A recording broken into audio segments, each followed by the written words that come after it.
जो मोनेरा होता है वो प्रोकैरियोटिक टाइप का होता है और बाकी सब के सब यूकैरियोटिक होते हैं।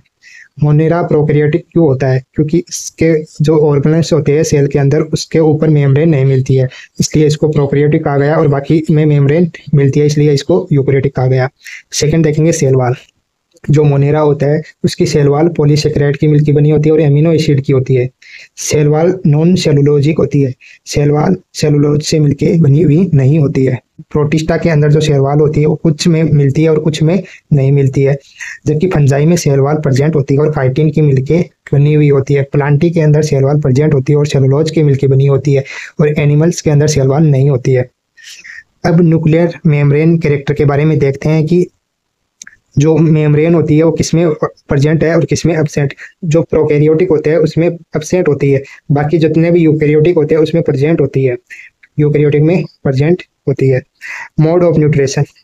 जो मोड ऑफ न्यूट्रिशन होता है वो मोनेरा में ऑटोट्रोपिक टाइप का होता है। ऑटोट्रोपिक में भी दो टाइप का हो सकता है, एक तो chemosynthetic autotrophic and photosynthetic autotrophic. साथ में मोनेरा में हेट्रोट्रोपिक टाइप का भी होता है। हेट्रोट्रोपिक दो टाइप का हो सकता है, एक तो सेप्रोफाइट टाइप का हो सकता है और दूसरा पैरासाइट भी हो सकता है। अब प्रोटिस्टा के अंदर मोड ऑफ न्यूट्रिशन देखते हैं, तो प्रोटिस्टा में mode of nutrition autotrophic type का मिलता है। अगर प्रोटिस्टा ऑटोट्रोपिक है तो वो फोटोसिंथेटिक ऑटोट्रोपिक होता है। साथ में प्रोटिस्टा हेट्रोट्रोपिक भी होता है। फंजाई में जो मोड ऑफ न्यूट्रिशन है वो हेट्रोट्रोपिक टाइप का है।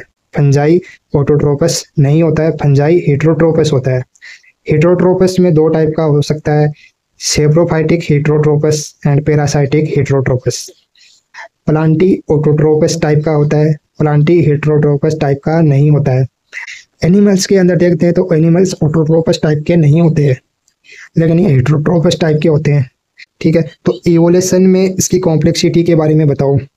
ठीक है, तो मोनेरा होती है वो यूनिसेलुलर होती है, एक ही सेल से मिलकर बना हुआ आता है, तो इसकी जो कॉम्प्लेक्सिटी है वो सेलुलर होती है। प्रोटिस्टा में भी सेलुलर टाइप के होते हैं क्योंकि प्रोटिस्टा भी एक ही सेल के बने हुए होते हैं, यूनिसेलुलर होते हैं।